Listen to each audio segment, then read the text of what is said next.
آج ہمارے دیش کے प्रधानमंत्री हमसे हमारे देशभक्ति के सर्टिफिकेट मांगते हैं, कहते हैं कि अगर आपको इस देश में रहना है तो आपको वंदे मातरम कहना होगा, तभी आप सच्चे देशभक्ति है। तो हमारे देश के प्रधानमंत्री से मैं कहना चाहता हूँ कि जब गुलिस्तान को खून की जरूरत पड़ी तो सबसे पहले ही गर्दन हमारी कटी, जब गुलिस्तान को खून की जरूरत पड़ी तो सबसे पहले ही गर्दन हमारी कटी। अब ये कहते हैं ये अहले चमन, ये चमन हमारा है तुम्हारा नहीं। प्रधानमंत्री जी, जब ये देश अंग्रेजों की गुलामी में जकड़ा हुआ था तो सबसे पहले मुसलमानों ने अपने खून जिगर से सींचा था और बेपनाह कुर्बानियों के जरिए इसको परवाना चढ़ाया था। आज उसी हिंदुस्तान में मुसलमानों को तरह तरह की अजियतें और तकलीफें पहुंचाई जाती है।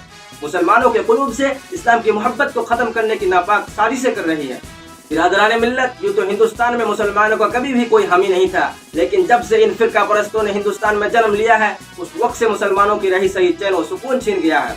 और तो करे कभी वंदे मातरम जैसे गीत के नाफिज करने का हुक्म हुआ जिसके वजह से मुसलमानों की नींद हराम हो गई है।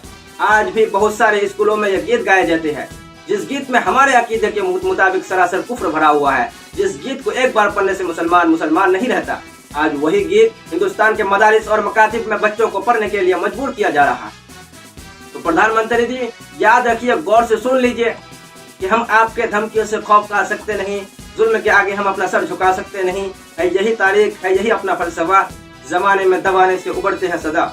प्रधानमंत्री जी, ये देश हमारी है, इस देश के लिए हम अपनी जान तक दे सकते हैं, अपने माल दे सकते हैं, अपनी औलाद दे सकते हैं, लेकिन ये कभी नहीं हो सकता है कि हम नबी सल्लल्लाहु अलैहि वसल्लम के जाहे जलाल दे। ये कभी नहीं हो सकता है कि हम आखिरत को छोड़कर दुनिया को तरजीह दें, क्योंकि हमारा अकीदा यही है।